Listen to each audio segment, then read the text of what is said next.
Welcome back, Duelists. Casual Duelist here. Well, here being relative.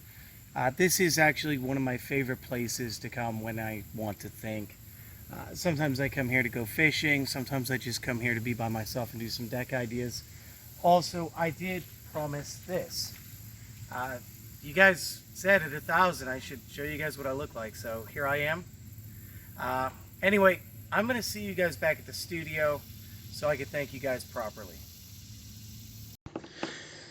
Alright guys, I'm back in the studio and I'm gonna apologize. I'm thinking that little video clip right there of me at the creek for the face reveal portion may not have come out as good, but it's not terrible.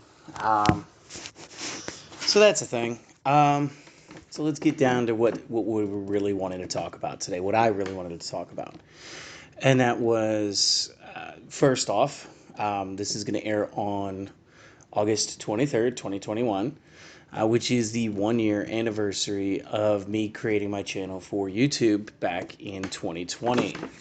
I did it back then. It was sort of like a gimmick for me. It was like, I honestly said to my wife and some of my friends, I was like, look, I don't know how much longer I'm going to play Yu-Gi-Oh at this point, and I'd like to try doing a channel one more time based on that, just to like share my ideas and everything. And I think I'll give it a try. And my initial goal was if I could get 50 people by the end of the year, I would keep playing and I would just keep doing the channel and just do it as long as people were out there enjoying what I had to say. And again, I guess I didn't believe in myself. Um, Not only did we get to 50 by the end of the year, we actually were at like 120 something by the end of the year. So it was fantastic. And then I made myself a new goal on January 1st this year. And that was as a joke, mostly as a joke. I said, I would love to have 1,000 subscribers by the end of 2021. But realistically, I would settle for 500. I think if we could spread the word about the channel and the fact that we're out here just having fun playing these casual decks. I mean, some of them are competitive, but the majority, the lion's share of this is all supposed to be casual content and just meant to be enjoyed with you and your friends. And right around May, you guys hit the 500. So I made myself a silent goal right there, and I said it would be amazing now if I could get to the 1,000 before my 1 year anniversary. And like always, I've learned to never bet against the viewers because you guys are just amazing. You guys are a blessing, really. And it really is a blessing to be able to work with you guys and work for you guys for the last year to just making these videos and having fun. And because of that, I wanted to take more than a second to thank you guys. Just I could spend a half hour thanking you guys because it's such a big deal for me. It's become such a big part of my everyday life, and it's something I thoroughly enjoy. Um, so what happened was me and Celestial Duelist, we actually went ahead. We made a list, like the top 5 names that were always appearing in the comment section. Like again, everybody deserves thanks. The last time I looked at the counts before I went to do this, it was around 1,050 subscribers. I'm sure there will be more by the time this airs because you guys are just amazing. Um, and this list is in no real. It is in a real order. The order is this is the order we were pretty sure everybody's name started showing up. So um, we picked the top 5 most influential to me into the channel itself. And I want to give these 5 some very specific shout out thank yous because without you guys, I don't know that I'd still be here and making this and doing this and having fun with you guys. So, first up, first real name I started seeing in the comment section was Rylan Aurora. Very cool player. And again, just loads of encouragement right there at the beginning of the channel. Um, and I haven't seen anything in the comment section lately. I hope everything's well. I hope that you are well. I hope that you're still doing something that you enjoy, even if it's not Yu-Gi-Oh at this point. Um, and again, this was one of my very first. I want to say I was somewhere between 7 and 15 subs when I started seeing this name pop up. So this name has definitely stuck with me. The second list I have on my, or second name I have on my list here, the second list I have on my name. You guys know I can't talk. The second name is Connor Shomkel, and this one's also really special because this was a time period where I still wasn't sure how it was going to be received on here. And again, I don't know why I ever had a doubt that I was going to find literally the best of the best in my comment section and amongst my viewers. And what I had done is I had just released a Gladiator Beast deck profile. You guys can still find it on the channel. I don't delete videos. Um, and what I did was I built it super to the archetype. It was very tribal that way. And again, I didn't know about Augustus at this point. Like, I knew the card was a thing. I never bothered to read it. I just played something I thought was fun. And he sort of took a very high road route on me.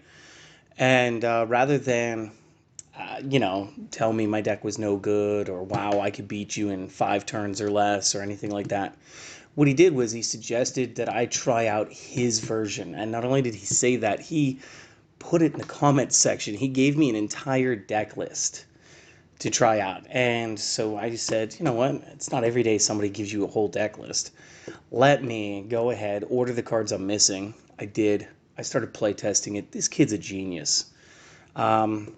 So I got back to him. I said, look, I've been play testing it, and I actually quite like this deck. Would you allow me? Because again, I'm not so into trying to like take credit for what somebody else does. When I started this channel, I made sure that I stopped watching other YouTube videos, like at all in general. It's okay to be influenced by people. It's not okay to copy them. And I asked him, I was like, look, I think this deck is great. Would you give me permission to use this deck list? I want to give you credit. I want to say it's a viewer submission. And he was okay with it. He was actually excited about it. And so I did the profile, gave him the credits due. And this was the first viewer submission. And I've had a couple more since then. And it's just fantastic when somebody goes out of their way for you. It's one thing when you make this type of content for people to give you a thumbs up on your video. It's a different thing when you get a subscription. It's even better when you get a comment, because not only did they take their time to watch that video, they are either trying to encourage you most of the time, at least with my wonderful viewers, or they're trying to give you points and tips and like, could you try that next time? What do you think about this? And it really evolves into a discussion. And he really helped out the channel by doing this. And again, it's sort of set a precedent, and we do more of that now. So again, thank you for that. Third name on the list is Mr. Drumsticks. Now, this was a crazy cool duelist, very enthusiastic person, and so high energy. So much encouragement, so many great words came from him, so many kindnesses. And one of the things that really sticks out to me is that at one point he felt so strongly about this channel and what was going on that he actually sent me a care package. And what was amazing was when I was doing my giveaways, and I'll get to that later, that's part of the questions and answers portion of today's video. When I did my winners, I always tried to sit down and write a small personalized letter to each winner to let them know why we picked them in particular, as far as being a winner. And when this guy, he sent me this care package, he hand wrote a letter back to me, and I promise you guys, I have that thing saved. It is in a fireproof, waterproof box right now, because that's the kind of sentimental stuff you just can't buy. Like, it's important to me, like everybody else is important on here. And just another thing, when he gave me that care package, amongst the things that were given to me, he gave me a structure deck. He said you could do whatever you want with this structure deck. This is for you. Hopefully you will find a use for it on the channel. And when I unveil what I'm doing with that structure deck, I'm going to thank him again during that little video. Um, he sent us a bunch of cards to add to the giveaways, which we did, and started sending those out as well. And one of the things that meant the most to me was he actually sent me a copy of Boral Sword Dragon before I was able to obtain one myself. And for somebody to give me such a cool card, such a useful card, of course, I pulled another copy later on myself, but the one that you guys see every time I pull out a deck profile is the copy he sent me, because that's just what that card means to me, that he thought about me as some guy just making videos, and he said, he doesn't seem to be playing this card. I don't think he has it. Let me send him this really great card. And Mr. Drumsticks, every time I play Boral Sword Dragon, it is your copy of Boral Sword Dragon. Mine has never been into a deck. The one that I received from you has always been in my deck. So just a very huge thank you for you. And it means a lot. He's very kind. He's awesome. Next up on the list, Gavin. I know you're out there. You're probably still listening to my videos, watching them. I don't know how to say this, man. You're just too cool. Very chill, very skilled. And I really need to thank you for really teaching me how to use Discord, even the little bit that I learned. Because without you, I could not have done any remote duels. I didn't air any of those remote duels because I have no clue what I'm doing. I'm going to be honest with you guys. I don't know how to use the Discord at all. Outside of having joined a server or how to generate a server, but I have no idea how to moderate or any of that. So if anybody wants to moderate one for me, my information is still on YouTube as of now. And if we get maybe 2 or 3 people that actually want to be mods on a server, I'll keep it up and we'll get in touch and we'll get that worked. But yeah, Gavin, thank you so much. You were loads of help. You were very encouraging, and you taught me how to use that. So it was fantastic of you and very upstanding. The last name on this list is somebody who has been very vocal as of late when it comes to the comment section, and that would be Ukami. See, I finally got it right, and I know I got it right because you actually put a pronunciation guide in there. Honestly, so many kind words have come from you. It's always great to talk to you. And honestly, you just gave us a deck to profile as well. You submitted your Magic Key deck profile. So anybody who's looking for that, that's on the channel too.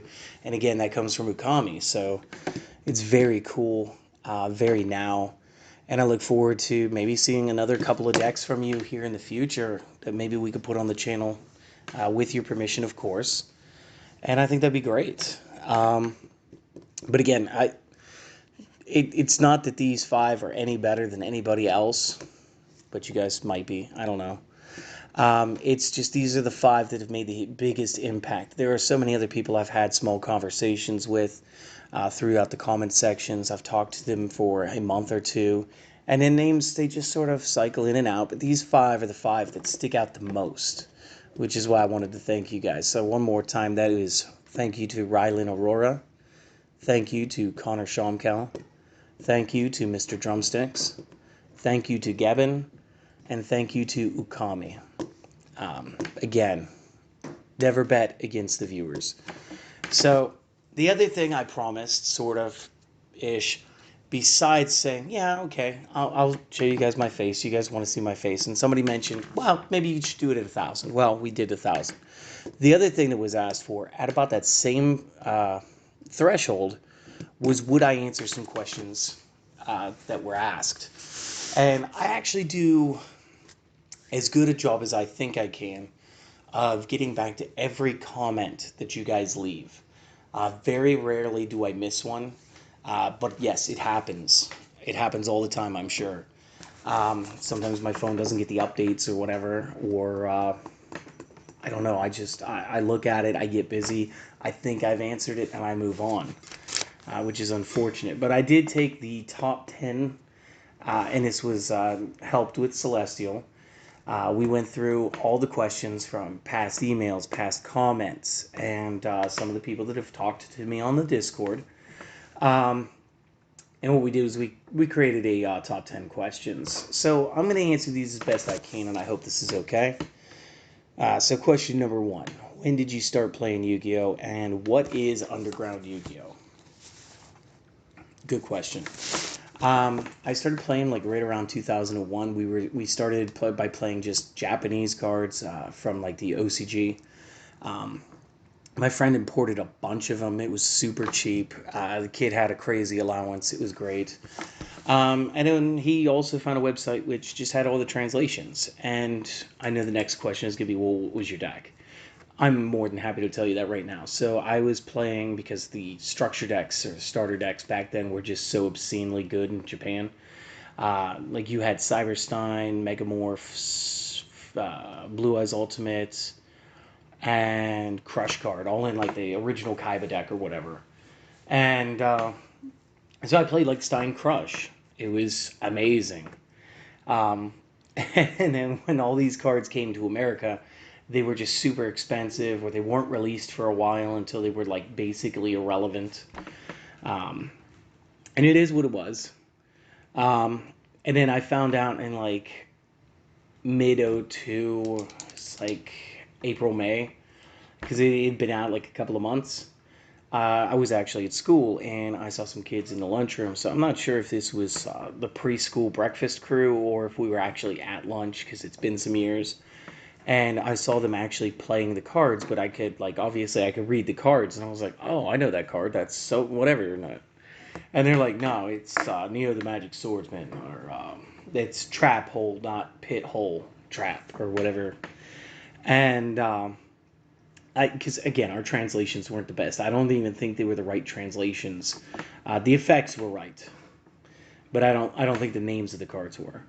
And so I ended up getting I just head on threw myself back into the game, and I was like, wow, there's a huge difference. To answer the second part of this question, what is Underground Yu-Gi-Oh? Um, this might be the last time I answer this question. So uh, all it means is a tournament that's not sanctioned by Konami. So there's no gaining rank or standing in these tournaments. It was just like, look, you go downtown and there's a new card shop, and they don't have the Konami stamp of approval to be running the events for experience or whatever. So you just go, you do your entrance fee, you buy a pack, and then you play, and then whoever wins wins, whatever. Some of the events did have house rules. These were the more fun events, and I do remember playing with things like Field Selector or Dual Hazard. Sometimes we had to play with single creature typing throughout a deck or single creature attributing through a deck. There would always be like some different type of homebrew rule, and for a while there, it formed a fairly good league in my area.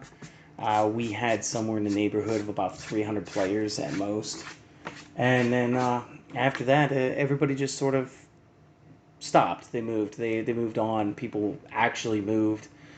Started having families and stuff, and so in my area, it just sort of fell apart. Now I'm not sure if that was just a regional thing for us, or if other areas actually did something similar. But it was very fun.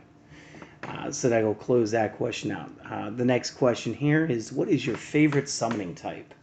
And I'm gonna say Xyz all day, every day. Like I like fusion, don't get me wrong, but the recipes sometimes are just very too specific. Um, Synchros, you gotta have tuners. Sometimes the tuners don't fit well with your deck that you want to run, but it's a really cool synchro monster. I've never been a big fan of Pendulum because I didn't play during the time period where they were introduced. And Lynx, I love Lynx, but Xyz is my favorite. I love the fact that when you stack the cards stacked underneath your Xyz monster are a resource system of their own. I love the fact that they have like that slide evolution thing. If you guys watch my videos, you know I'm a big fan of Utopia Double to Utopia with Double or Nothing. Or I'll even use Utopia to Prime to Lightning to ensure that I get 2 shots of Lightning's effect by having 4 materials under. I love when you have the Xyz evolution where a card actually ranks up, and then you have things like Zeus or Nova to Infinity. And actually, I like the Nova to Infinity play way more. Maybe because I have the cards and I don't have a Zeus, but I love Xyz. I think that was one of the crazy coolest things Konami ever did for the game. Next question number 3 here. What are your top 5 favorite decks? So I'm going to cheat and I'm going to add a 6th one because I'm going to do 5 decks for the Master Game, and then I'm going to give you a 6th deck that's for Speed Duel. So let's start with the Speed Duel one, and you guys can find this one on my channel. It is my Pseudo Monarch build because I love the way that old Yu-Gi-Oh feels, but I also love the way that older Monarch decks played. So by being able to play a Pseudo Monarch, it throws me back to when decks were more toolbox. Here's a list of good stuff. You put it all together, and that's what you play. But again, it's neither here nor there. But that's what I like in Speed Duel. It's my favorite in Speed Duel, hands down, of all the decks that I've played. Maybe Relinquished comes up next, but Pseudo Monarch for that. Top 5 regular. I can actually rank this one for you. Like, number 1 is definitely Guru Control. I get to stack so many hand traps in that deck that you can stun an opponent that's trying to play an OTK and force them into a grind game, which is just, to me, that's hilarious. But if I was going to compete regionally again, this is what I would use. I guess second up would have to be my Gravekeepers, because the Gravekeepers have been like my favorite deck. They were my first archetype I ever actually played. And over the years, they have gotten so much better. And like, it's just such a cool archetype. I mean, just even art-wise.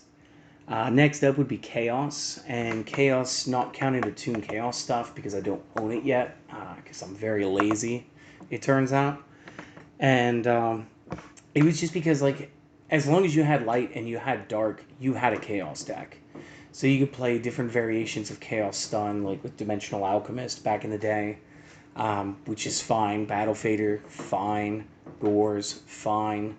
Nowadays, you can slip it into other cool top tier decks, like, well, Thunder Dragon, for one. If you had enough lights, you could do it in Shaddoll. You could always do a Light Sworn and insert Dark Deck here, make it Dark Zombies, and have some real fun. So Chaos is just, like, super versatile, so that's why it's number 3. Fourth would be Samurai, because, again, me and my friend Doug, we played these decks side by side all the time. We both had the deck. He always wanted to foil his out to the maximum, so like he has 3 ultimate rares that I now own because he gave me his stuff. But like his deck was always the shinier version, mine was the not so shiny version, and we would always go to tournament together, and it was loads of fun. And number 5, my 5th favorite would be Monarchs again.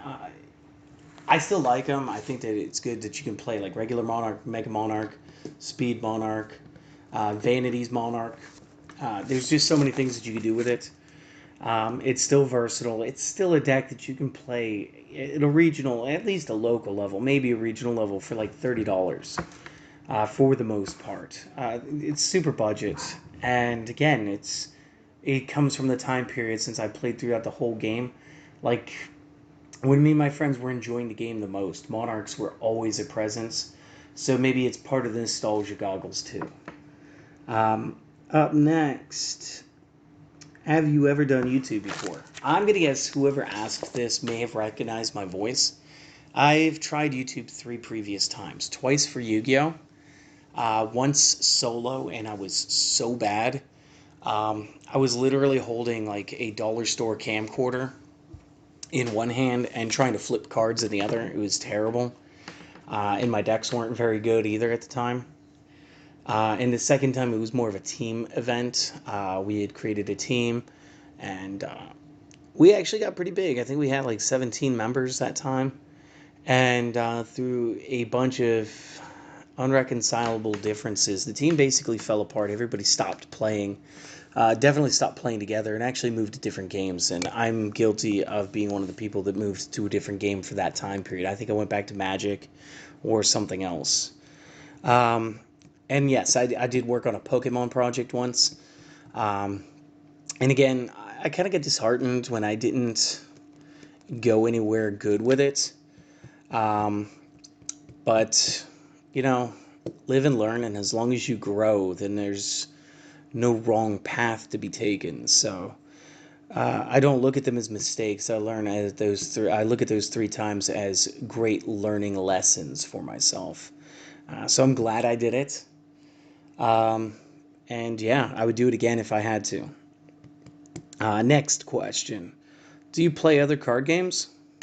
Yes. Yes, and much to my wife's annoyance. I have played in the last 20 years somewhere in the neighborhood of about 3 dozen different trading card games and still have decks for most of them. Just in Magic alone, without card share like I do in Yu-Gi-Oh, I must have about 80 or 90 decks, all built and mostly sleeved over in my one long box. I played Dragon Ball Super. One of my favorites was Mega Man TCG. That was good. I loved Chaotic. That was a great card game. And one of the weirder ones we picked up, it had like 2 sets to it, but it ended up being a fantastic game, was The Nightmare Before Christmas. To the point, I actually left two, 2 sets of starter decks sealed and a booster box series 1 and 2 sealed. So it's a very cool game, and maybe one day if you guys want to, I can show that on the channel once or twice. But I don't want to take up too much of that time uh, on this channel for that, just because, it's not Yu-Gi-Oh! Yu-Gi-Oh! Is why you guys come here. But yes, I've definitely played other card games. I still play other card games. It's very fun for me. Next question here. What is the highest level that I've ever competed at? That would be regionals for sure. My one goal was always to get an invitation to Nats. I didn't need to go. I just needed to be offered to go. That was the whole goal. So what happened was there was almost 400 players there. I want to say it was 380 something odd. I ended up coming in 61st. I was a little salty, but again, this goes back to, live, learn, and grow. Um, I was playing a Gravekeeper deck. And again, this is one of the reasons why they're in my top 5. Um, I was playing a side swap, so I would, game 2, swap all 15 cards of my side deck in and go into a skill drain build back when skill drain was at 3. So I think this was like 06, 07 time period when we went to this tournament. And yeah, I got card sharked on a winged Karibo ruling. At first, the kid did not want to take damage when I attacked with Spear Soldier, and I looked at him and I was like, well, piercing damage would still happen regardless because the monster hasn't actually gone to the discard pile yet. You're taking the damage, then it gets destroyed, then it goes to the discard pile. So you're going to take the 1900. You take that. That's for sure. And then I said, and then when my Anubis is over here, at the end of Anubis, effects that happen in the graveyard do not resolve. And he was like, well, this one does. And for some reason, I let him talk me through it to where I guess it made sense. It was my first event. I didn't think anybody would lie to me. I had to live and learn and grow, and I'm glad that I did. I might have placed higher than 61st that day had I known my rulings better and had a little more confidence in what I was saying, and I actually called over a judge. But, again, live, learn, grow. Next question here. What supplies do you use? Well, the custom playmat is made out of the same neoprene as any of the playmats that you're going to find in a store. So if you like the mats that Konami makes, like the Dark Magician Girl Knight or the Triple Gods, or I'm assuming IP Masquerade is getting one soon, or Ash Blossom, or a sneak preview mat, or you played another game and there's a mat from that game, or you go online and you go get yourself a customized mat. Yeah, they're all the same. If you do get a customized one, I would suggest getting that edge stitching. It does protect the mat from fraying, and if they have an upcharge for resolution and picture fixing, always do that. I promise you guys, my mat looks better on camera than it ever looks in person. But either way, I wouldn't change it. That's a thing. The binders, I think my one is Gamegenic and my other is Ultra Pro. I've used Ultra Pro for a long time and it's always stood up. I got the Gamegenic one just because it holds like 3 more cards per page, so like 6 when you do front and backs. As far as my deck box, I use an Ultimate Guard, and I think that's actually the company and not just the label on it. Yeah, that looks like the company. And again, it lets me hold up to 4 decks is what I usually keep in there, plus all my dice in the center compartment. So that's pretty sweet. And then as far as sleeves, guys, I've always gone with Ultra Pro. I've tried other sleeves in the past, and I think you guys have seen me use the monster sleeves for my extra deck before. But if we're being honest, 100%, I'm a big fan of the Ultra Pro mats. I just like the way that the color looks. I like everything about it. They seem to shuffle better. You can buy them for Yu-Gi-Oh! With a smaller size, or you can get them in the standard size if you're playing other games with a larger card size, more like Pokemon and Magic. Um, it's all good. And dice, guys, always have dice. I don't care if it's flat edged or rounded edges. Rounded edges roll better, flat edges roll less. But you can get away with not having coins as long as you have dice. Because again, it's always an even side. I don't think there's a 3-sided die or any odd-sided dice out there. So you just literally, instead of heads and tails, you say evens and odds. So like dice take up less space, you need less things. Um, Always carry dice. That's a big thing. Another thing, maybe just carry like a good pen and a small notebook. This way you guys can do like the scratch math during the match. It's always important. Calculators die, phones die. I don't think you're allowed to use a phone at the table.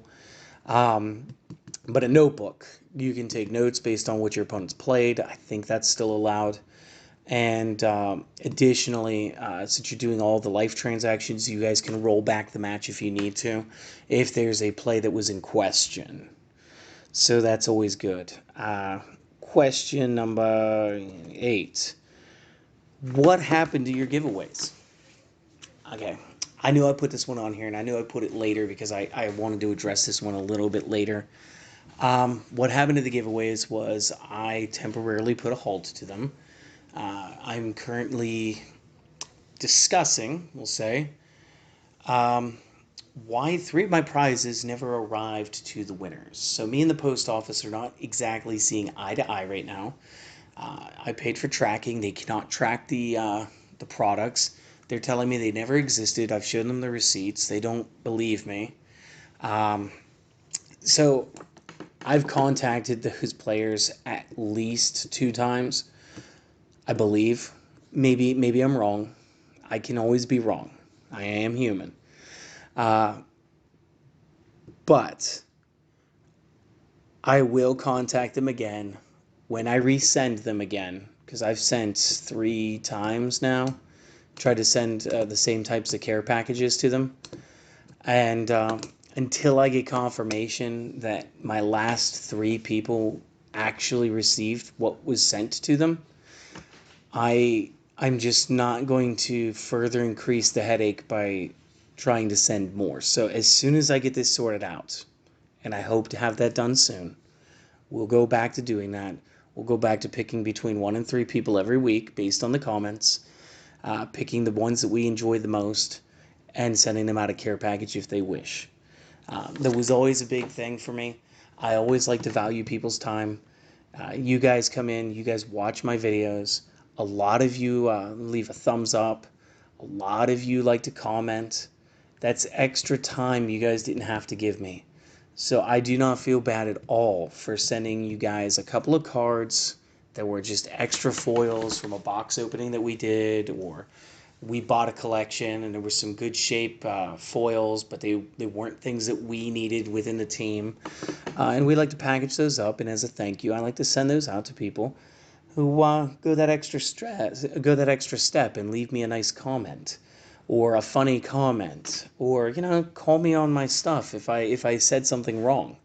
I have no problem with that as long as we can all grow from it and be respectful of each other. But I would love to go back to doing that. So as soon as I get this situation settled, I'll make an announcement. We'll go back to doing it. We'll have a great time. We'll do what we do. Question number 9. We're almost there, guys. Who all is on your team and what is it called? I knew this was coming. So you guys, I think you've heard every member of the team. I think you've heard all of their voices. The first one is obviously me, the casual duelist. There is my wife, the celestial duelist. And then there's 2 of our friends, George and Steve, and they are the shadow duelist and the budget duelist, respectively. It is a 4-person team. That is the core. I have worked with 3 other people, sort of like consults, and we can consider them to be honorary. And one of those would be my friend Doug, who's now doing Magic the Gathering videos over at Commander's Garage. And he stepped in to help us out with the second build for Six Samurai, the asceticism build. Joe Patton, previous regional champion, he's been on the channel. He's lent me some cards. He's shown off some of his own cards. He's been a big help to this channel. He's always been a big influence on me when it comes to gaming. Very chill, very cool guy. Big shout out to Joe. Big thanks to him. And then there's my locals friend, Phil.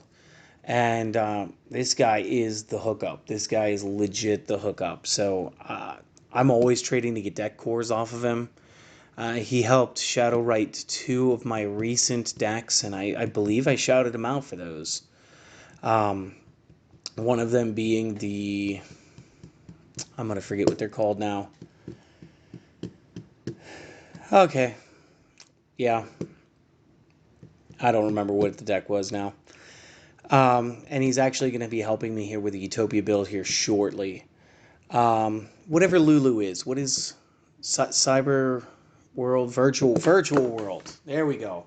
He helped me with Virtual World and something else I did right around there. I think it was the Musketeers.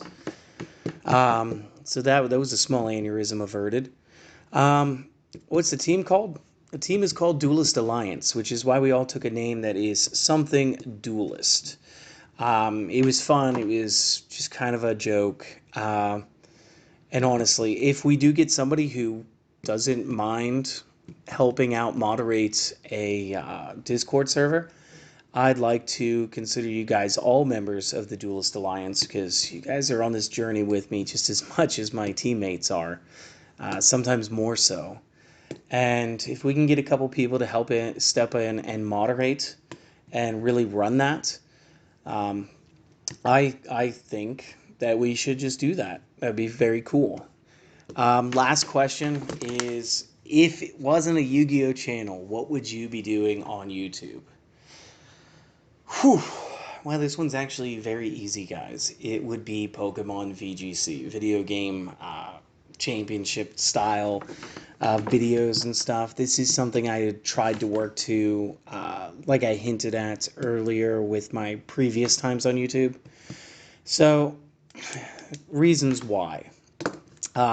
Me and Joe were really good at this. We actually had a very good discussion once about, was it better to be competitive in a trading card game where you're continuously buying into upgrades and expansions, or could you make your one-time purchase price, buy yourself a video game console? I believe at the time, it definitely was the 3DS.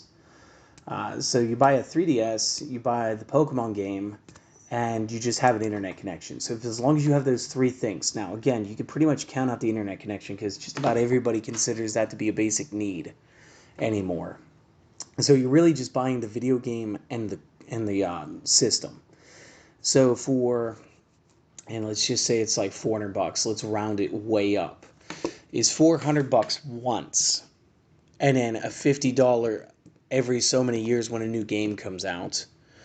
more effective to be competitive than going out and maybe spending, just $100 on Zeus, or $100 on a playset of Lightning Storm, or $100 on an access code talker. And right there, we've said 4 cards, so it'd be 5 copies, and it's already $300.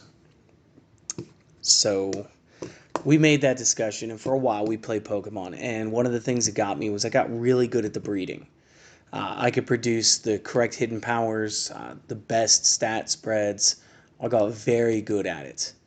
And then one day, I was off and I called my friend because it just so happened we had been talking about YouTubers that were very good at Pokemon, and I got into ranked matchmaking on Pokemon Y. And would you believe it or not, Cybertron Productions was my opponent. I called my friend. I told him, call me back, make it a video call, and enjoy this with me. And he was like, enjoy what? And I was like, just do what I said. So he calls me right back. It's video. I flip the camera around, and I'm like, okay, dude, so just, you see that name there? And he's like, are you kidding me? He's a world champion. I was like, I know, and I'm about to lose to him pretty good. And he's like, you can't say that. You'll defeat yourself. And I was like, nah, dude, I've seen his videos. I know he's got the skills. And so I ended up playing against him. And again, we had all the same online calculators and everything. We could find out that my training was spotless. Like, Garchomp at max speed is 333, which doesn't mean anything to the Yu-Gi-Oh crowd. But there was no way he was outspeeding me unless he had an item to do so. And he used more than one attack, so I know he didn't. So he beat me because he had experience, and he beat me because he won some speed ties in the game. It was a great experience. I learned a lot. I had so much fun. And, I mean, I miss doing that. And the reason I try to get back to every comment as much as I do on here is I actually got on my YouTube account that I had way back when and messaged him, and I thanked him for that match, and he never got back to me, which is, again, it's fine. I'm not upset at all. He's a busy guy. He does a lot of editing. He does a lot of videos, and I might do that again, because this November we're getting the Gen 4 reboots, and maybe you guys are going to want to watch that too. Some of you might be into Pokemon just as much as you are into Yu-Gi-Oh! I know I love both of them equally. And I'm going to be working on making a better schedule. I'm thinking 3 or 4 videos a week for the Yu-Gi-Oh! And then starting at 3 videos for the Pokemon a week. And seeing if we can't put out some form of content on one channel or the other every day of the week. And just have a lot of fun with it. You guys let me know how you guys feel about that. So again, one more time, this has gone on way too long. This is a long episode. I want to thank you guys for listening. I really do. Do all of the things. And then the one that's the most important to me, like always, my friends, try to have yourself a great day. Go out, do something for yourself. Maybe it's sitting in a very pixelated river like I do. Or maybe it's not. But you guys go and have a great one. And I'll see you guys on the next video. Later.